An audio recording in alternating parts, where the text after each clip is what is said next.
Well, good morning and happy Saturday to you folks. I'm sure it's Sunday or after by the time you watch this. That's okay. You can see here I'm sitting on another project, trying to get ready for spring around here in a big way.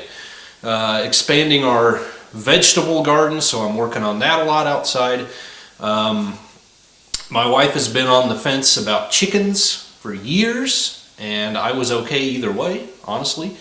And she came across the chicken tractor idea, so I am making the Cadillac of chicken tractors, I feel.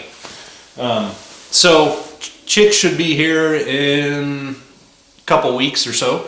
So I've got to get this done. All work on anything automotive has stopped for the last, I don't know, several weeks.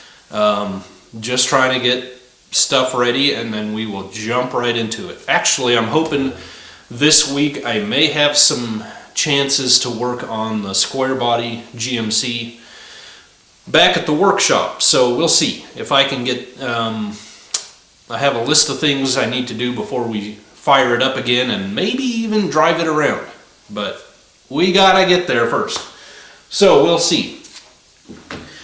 Now, the first thing I want to do here is say hi to a couple people, and I got a couple things in the mailbox which I'm going to show. The first thing I want to say is Ich möchte Fräulein Stark begrüßen. I probably butchered that. I'm sorry if anyone watching does YouTube and knows how to do other language captions easily, let me know, because from what I can see, I either have to type it all out or hire somebody to do it. And there's no way I'm going to get either one of those done. So, the second one is Paul in Pennsylvania. Keep this guy in your prayers. God knows who you're talking about. He has recently had very good news concerning cancer. And I just think, if you take the time, if you are willing, cover this guy in prayer and get him completely healed up. So I am celebrating and rejoicing with you, Paul, in everything that has turned out the way it has. Answer to prayer. Praise God. I'm going to mention, I don't usually mention when I get letters and so forth from you guys, but this guy does publish videos. And this is, if you check out Andy's Doghouse on YouTube, looks like he's working on a 40 Buick and other things. So Andy's Doghouse, he sent me a bunch of different stickers, so I'll put those up somewhere. And he wrote me a little note, so that's awesome. And then I feel really bad about this. One of you awesome people out there sent me a box of office chair casters or rollers, and they are way better. I know it's for my rolling chair. Oh yeah, let me grab mine.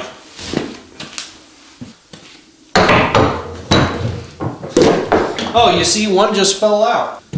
So in a recent video when I was working on the 71 Chevy here, I mentioned I was going to put rollers on the bottom of this chair and make a fancy shop stool, and one of you picked up on that, and without putting your name on it or anything, you sent me a box of 5 office chair rollers, and these things are primo. I mean, that's like rollerblade wheels. So I'm definitely either going to have to see if I can retrofit what I did there with these on, or find another use. I'd really like these on here. So I thank you so much. I'm sorry I got way ahead of you, and I never should have went to the clearance aisle at Ace. I know that now. But anyway, I thank you so much for that. We will use them. Ich möchte Fräulein Stark begrüßen? Begrüßen? I don't know. Now, if you, I sell quite a bit of things on eBay. and I have a lot of engine blocks and intake manifolds and things like that. I get a lot of messages. So on eBay, if you have a question about an item, you ask it in their own message forum, and I get a lot of questions on casting numbers or whatever, and I reply, and I just keep getting the same question. It's like the guy never rechecks his messages. I don't know, but if you do that, go back to your messages screen and get the reply. Recently, for some reason, I have stopped getting message notifications from eBay in my email. Everything's turned on. I've signed out and re-signed in. They just don't come. So I have to go to eBay and constantly check messages, or if I've sold something. I used to get all those notifications, and now I don't. So if you ask somebody on eBay about a certain item you're wanting or are interested in, go back and see if they have responded. There was one particular guy that asked me about an engine block, I think 6 times, and I have responded every single time, and I know he just got tired of asking. There's nothing I can do. If you don't check them, you won't get the message. So that was one thing. Another issue is, what is the deal? I'm going to step on some toes here. Let me say I love dogs, okay? There have been very few years in my life when I haven't had a dog where I was living. And those were days when I was in school, out of the house in school or living in town, in between owning my own home or being at my parents' house, whatever. But I've always had a dog, love dogs, have a white Pyrenees, she's a great dog. My own personal view, they are a part of the family, but I've always lived in the country, and they have their job to do just like I have my job to do, okay? They're there to protect and give warning, and we make them comfortable, we keep them warm, we feed them well, but they have a job to do outside. No way I'd have a white Pyrenees inside. I know many of you may be different, but ew. Oh, anyway, what is the deal? The last few years, I know the world has just flipped out, and there's just a complete disregard for any common sense anymore. But for the previous 40 years of my life, the only dogs you would see in public were service dogs. Now, service dogs are trained, obedient, quiet, respectful, and they are there to look out for one person and one person only, the handicapped person they have charge of. I have never seen a single issue in the previous 40 plus years now with a service dog. And then occasionally, you'd see an older lady with a little lap dog in the child's part of a shopping basket or something. But the last couple of years, the lid has just been taken off, blown off. Anyone can bring any dog anywhere. That upsets me. Why does it upset me? You cannot guarantee your untrained pit bull is not going to go ballistic. A little while ago, I was in a Tractor Supply in Hutchinson, Kansas. I don't mind telling which one, on Lorraine Street. I went in to look for something. There were several people in line at a cash register. 2 of them had full-size dogs. I rolled my eyes and kept going. I went into an aisle. A third person had a Great Dane. You know Great Danes. They can look you in the eye. Had a Great Dane in the aisle I wanted to go in. I don't know you. I don't know your dog. My kids are smaller than a Great Dane. Why are you potentially putting them in harm's way? Anyway, I continued looking for what I wanted, and a dogfight ensued in line at the cashier counter. Meanwhile, I went to another lane from the Great Dane, and an employee saw the owner, and they were gushing over little babykins, who is 5 feet tall, you know. I left without buying anything. I was so put off. What if there had been a 2-year-old in line in the way of those two dogs fighting? Then the other day, my whole family was in Lowe's. Some dude comes walking in with like a boxer or something, a dog boxer, and the boxer pees all over one of those cardboard displays of, like, you know, buckets of screws or tape measures or whatever, just from top to bottom. There was a huge puddle. What are you thinking? Why? I really think we need to go, store managers, get your head out of wherever it's at. This is my opinion and my opinion only, and I may be upsetting a lot of people. Some of you may take your dog to a public place, but I don't know you or your dog. I know a service dog has been trained, is on a leash, is not going anywhere. It is going to behave itself and is there for a purpose. Your Great Dane is not there for a purpose. Okay, I'm done. The last thing I want to mention is I have published a website. You can go check that out, ratzlaffmotorco.com.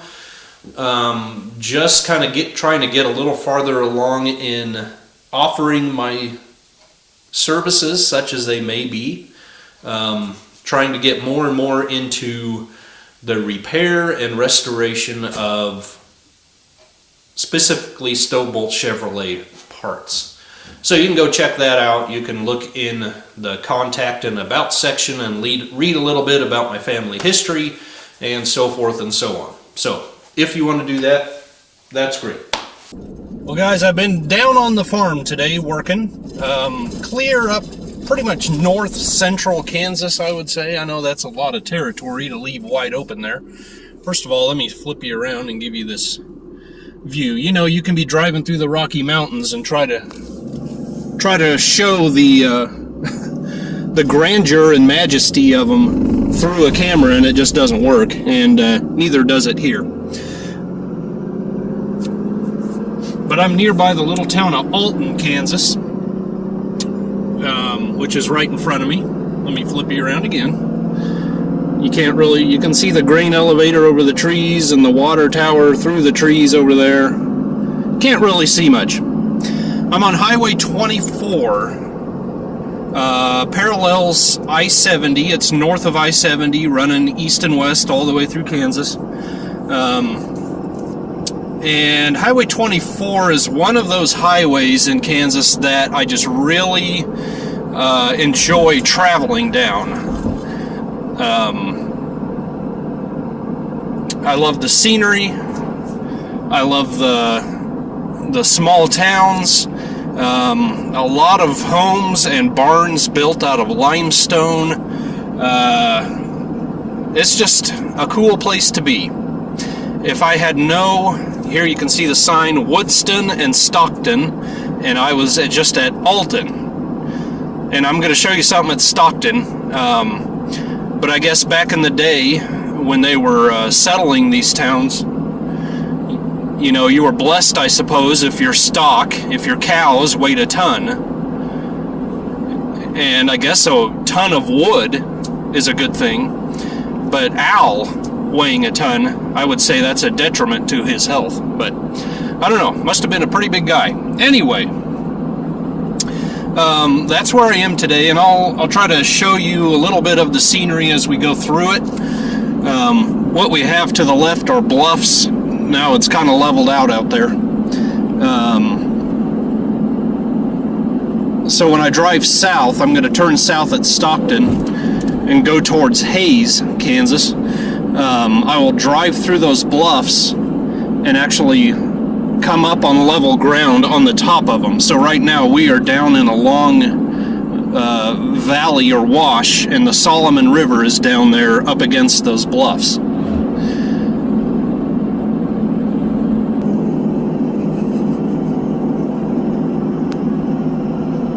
This would have been wild country before it was settled, and I'm not so sure it's any much better now, but we're coming into the town of Woodston, so we've had a ton of owl and a ton of wood so far. I'm actually going to stop and take a picture of a little old 1920s, 1930s gas station. I do have a collection of pictures around Kansas and maybe some Oklahoma ones. So I'll show you that in a minute.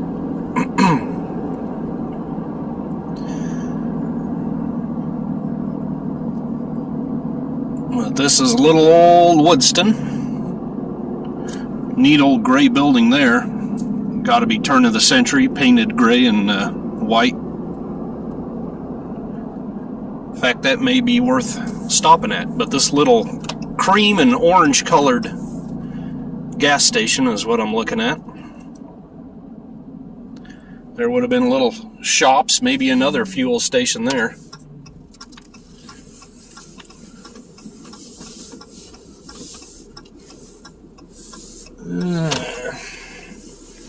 I don't think I can take a picture of it from here. Alright, there's a better shot of her.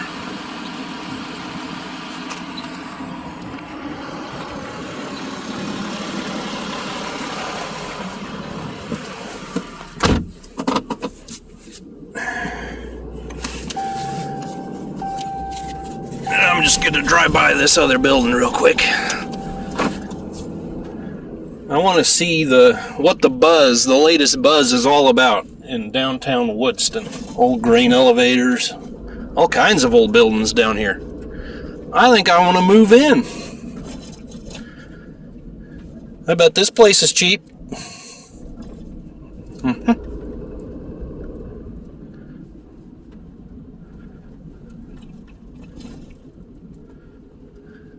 Yeah, it's like all their buildings are old original ones.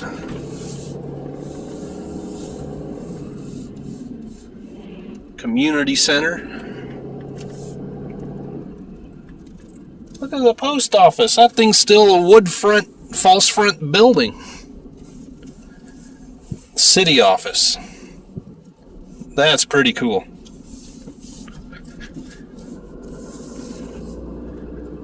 Another old shop or something. Old 80s cars parked all around it.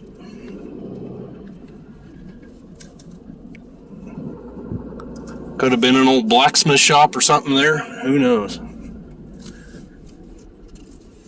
Sorry if I'm making you sick. I'm seeing all kinds of things here.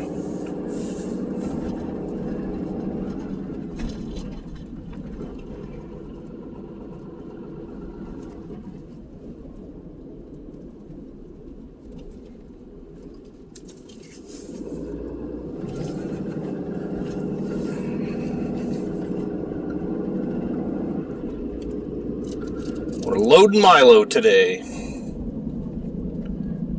Alright. I'm going to go down this other street and then we'll get out of town before they think I'm pretty suspicious and try to arrest me or something. They may just open fire. I don't know. Got an old...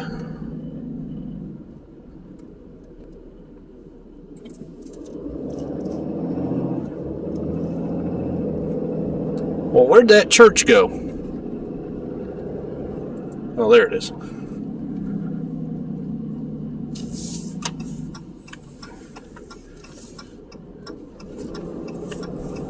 Interesting little town.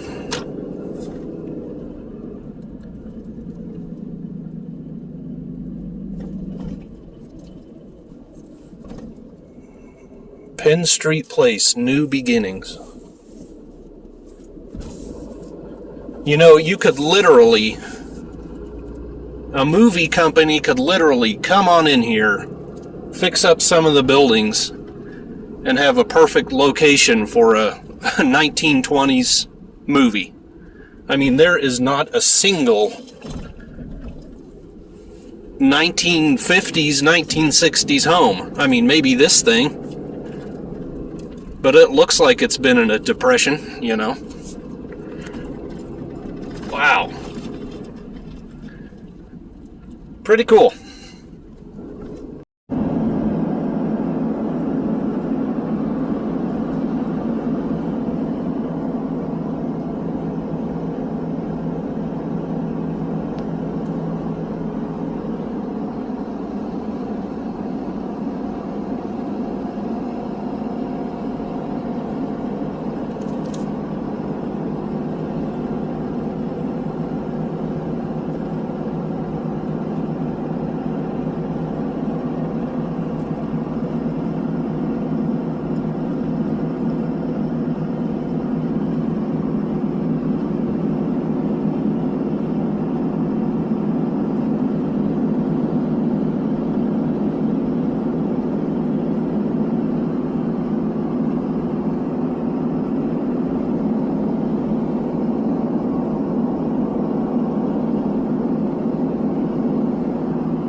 Okay, coming into Stockton. Now we have a ton of stock. Or our stock weighs a ton. I don't know. Anyway, I don't know a soul here. I've never lived here. Don't know anyone. But it strikes me as not a bad place to be. Unless you're someone that doesn't want to be here. But very cool old Main Street. And we'll get there in a second. I want to apologize. This is all impromptu. I don't have a tripod or a camera mount or anything. So we just do things on the fly. And if you've been here a while, you know that. So once again, a lot of old houses. Turn of the century. Maybe even some a little bit older.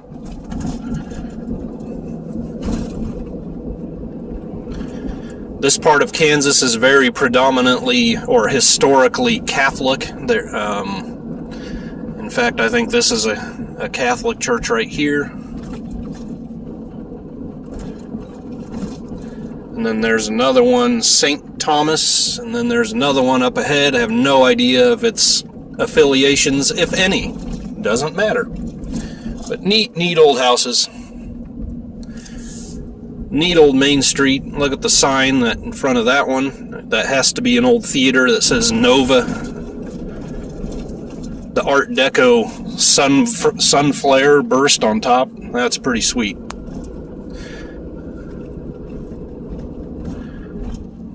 This old bank. But I'm going to have to find a place to park. Because the building I want to show you...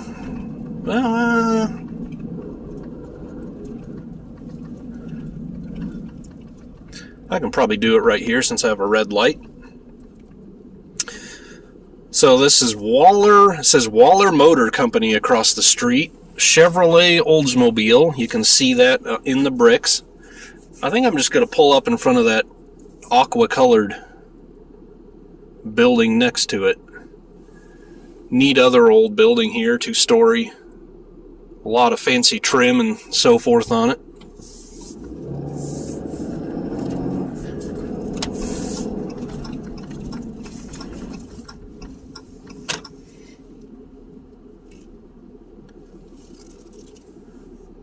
Got an old 4-wheel drive Wagoneer, $6,500, 84,000 miles, 1978.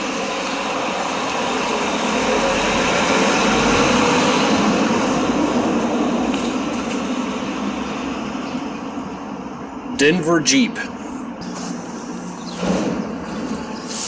doesn't look like anyone's home in there. It'd be a neat place to go into. Here it looks like we have a 49 Chevy. Man, I love these things. Very cool. Then very early Corvair 700 Lakewood station wagon. Probably a 61. Looks pretty nice. Put tires on both these things and just go.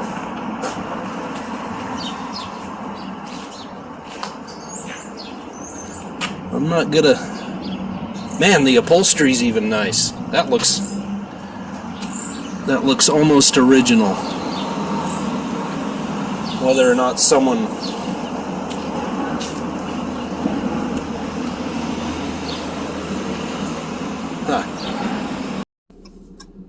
Someone's got a little log cabin out there.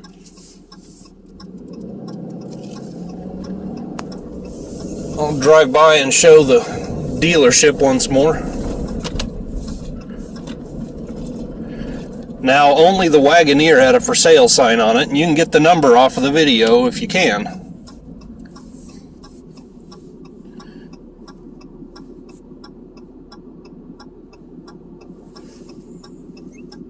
But neither one of the others has a for sale sign, so don't be bothering anybody on account of me.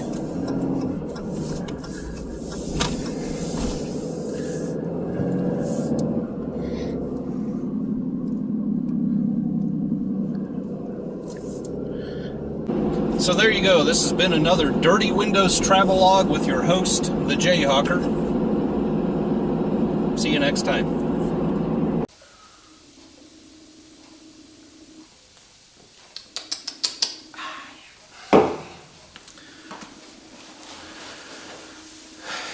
Well, I hope you enjoyed that little itinerary and little travelogue there. Once again, I had it all planned out what I was going to say. I hadn't started typing it out yet or anything. And Holy Spirit just started saying, no. When I read something, I was reading in Luke recently, and he said, no, we need to look more into this. Now, some of what I'm going to say is probably perfectly obvious to many of you. You have had these thoughts before, and or studied it before, or looked into it before. But the great thing about the living word is it is living. And you can be 100 years old, and there are new things that speak to you and to your heart that your mind never thought of before. Or, you know, listening to godly person who has done a study about things, and they kind of open your eyes to some of this. And one thing that we are so at a disadvantage with here in English-speaking United States, we're 2,000 years removed from the original Hebrew and Greek of this, is there is so much meaning, so much more meaning in the original text versus when it was translated into English, and then through the years as different translations have come along, even the King James Version, so much meaning is lost in the translations, and maybe that could or couldn't have been helped, but it's really too bad. But as you study it and you get more and more into it, and you yourself start looking into the real meanings of things, it's very enlightening.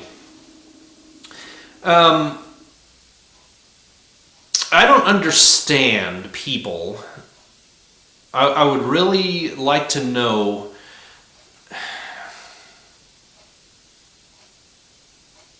so when it comes to people that deny that the Old Testament is relevant, you cannot even support that mindset with just the New Testament. The New Testament speaks so loudly to the Old Testament and the beginnings of things. You blatantly have to ignore the truth, even in the New Testament, if you're going to say the Old Testament is irrelevant. Christ was there. That's very apparent. You cannot read You cannot read John, the Gospel of John, the first chapter, and still deny that the Old Testament is irrelevant. You know, everything Christ ever said points back to the beginning. And the beginning and the end of the Word point to Christ. God is the Alpha and the Omega. He's the beginning and the end, and He's right here with us in between. It doesn't say He was the beginning and will be the end. It says He is. He is all things, and all things are in Him. He is the great I am. The only reason you exist and all your molecules and the camera I'm looking at, its molecules, are staying put is because He has willed it to stay there. If God would suddenly disappear, which is obviously an impossibility, everything as we know it would cease to exist. Because He is everything. Everything is created for Him and by Him. Do you understand that? So I'm going to read a little bit in Luke 23, starting at 13. Pilate called together the chief priests, the rulers, and the people, and said to them, "You brought me this man as one who is inciting the people to rebellion." Talking about Jesus. "I have examined him in your presence and have found no basis for your charges against him. Neither has Herod, for he sent him back to us. As you can see, he has done nothing to deserve death. Therefore, I will punish him and then release him." With one voice they cried out, "Away with this man! Release Barabbas to us!" Barabbas had been thrown into prison for insurrection in the city and for murder. Wanting to release Jesus, Pilate appealed to them again. But they kept shouting, "Crucify him! Crucify him!" For the third time he spoke to them. "Why? What crime has this man committed? I have found in him no grounds for the death penalty. Therefore I will have him punished and then release him." But with shouts they insistently demanded that he be crucified, and their shouts prevailed. So Pilate decided to grant their demand. He released the man who had been thrown into prison for insurrection and murder, the one they asked for, and surrendered Jesus to their will. I didn't even consider it. This is perfect time for Easter coming up also. But anyway.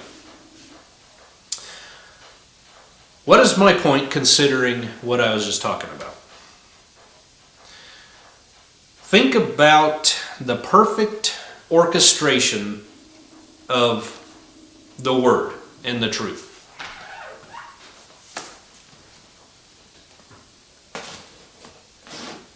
Hello? Can I keep you on camera? No. I won't.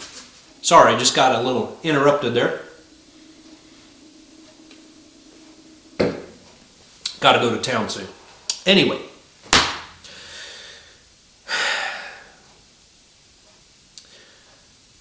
Let me back up to verse 19. Barabbas had been thrown into prison for an insurrection in the city and for murder. What is insurrection? Insurrection is rebellion against authority, right? You're plotting a rebellion against authority. And I think we all know what murder is. Barabbas is us. We are guilty of insurrection against the kingdom of God and for murder, right? I mean, that's why we have to be covered with blood. That's why they had to be covered with blood in the Old Testament with their sacrifice. And that's why Jesus died. Even at the moment of his being condemned to death, he is showing a picture of what he is doing while he is doing it. What does Barabbas mean? Bar is son of, and Abba is the Father. a son of the Father was imprisoned for rebellion against the kingdom and for murder. And Jesus, being crucified, let Barabbas go free. Does this not blow your minds? Is this not a perfect testimony to what Jesus Christ did for us? In one verse, we have the gospel story. Did Barabbas know what his life was showing the world? I doubt it. Nobody there really knew what was happening. The chief priests and the elders were very lost in religion, and they hated Jesus for the message he brought, and they were wanting to get rid of him, but even they were being defeated by doing the very things they wanted to do. But just think about these things. When something stands out to you in the Word like this, look into it. Anyway, I thought that was just something so small can speak so loudly in this. Well, that's pretty much all I have for you, guys. I ask you continue to pray for me. I am praying for you guys. I thank you so much for joining me, that you even care to be here spending this time with me proves of His existence. This is only for Him and by Him. And I'm really grateful, and I appreciate each one of you thinking it's worth your time to come around and spend this time with me. So thank you so much. God bless you guys. We'll see you on the next one. And we'll see you on a chicken tractor video, and another video, and a car video, and a